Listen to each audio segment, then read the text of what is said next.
மதுபானம் பாவிச்சு 40 நாளைக்கு தொழுவ செய்கிறது நீ அதே மாதிரி நோம்புக்கும் நோம்பு செய்கிறதா இல்லை, அதாவது மதுபானம் யாரு அருந்துறாங்களோ இந்த 40 நாள் தொழுகை சேராதுன்னு இருக்கிற மாதிரி நோம்புக்கும் அது பொருந்துமான்னு கேட்குறாங்க. ஒரு தவறை செய்தால் அந்த தவறு ஒட்டுமொத்தமாக நம்முடைய அமல்களை அழிக்கக்கூடியதாக வரக்கூடிய செய்திகளை நாங்கள் மீளாய்வு செஞ்சு சொல்றோம்.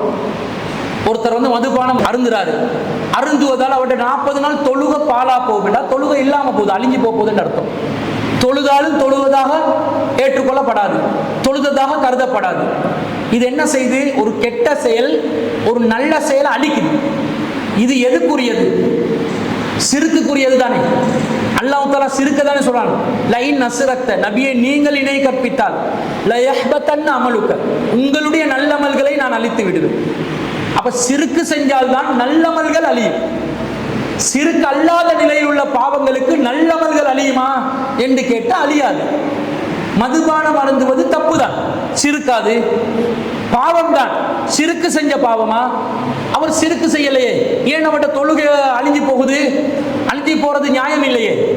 சிறுக்கு செய்தால்தான் தொழுகை அழியும் என்று, சிறுக்கு செய்தால்தான் அமல் அழியும் என்று அல்லாஹ் ஒரு விதியை சொல்ல, இல்ல ஏனைய பாவங்களுக்கும் தொழுகை அழியும் என்று சொன்னா, அமல் அழியும் என்று சொன்னா, சிறுக்குடைய சம அந்தஸ்து மதுபானத்துக்கு கொடுத்ததா வருது? அப்படி இல்லை. இந்த மாதிரி கருத்துல வரக்கூடிய எந்த செய்தியா இருந்தாலும், ஒரு பாவத்தை செய்தால் அமல் அழியும் என்ற கருத்துல வரக்கூடிய செய்திகளை, கருத்து குழப்பம் இருப்பதனால் அந்த செய்திகளை நாங்கள் இடைநிறுத்த சொல்றோம். ஏனென்றால் அல்லாஹ் குர்ஆன்ல சிறுக்குக்கு தான் நல்ல அமல் அழியும் என்று சொல்லிட்டான். சிறுக்குக்கு தான் நல்ல அமல் அழியும் என்று சொன்னா அது அல்லாதவைகளுக்கு அப்படி ஏற்படாது என்று அர்த்தம்.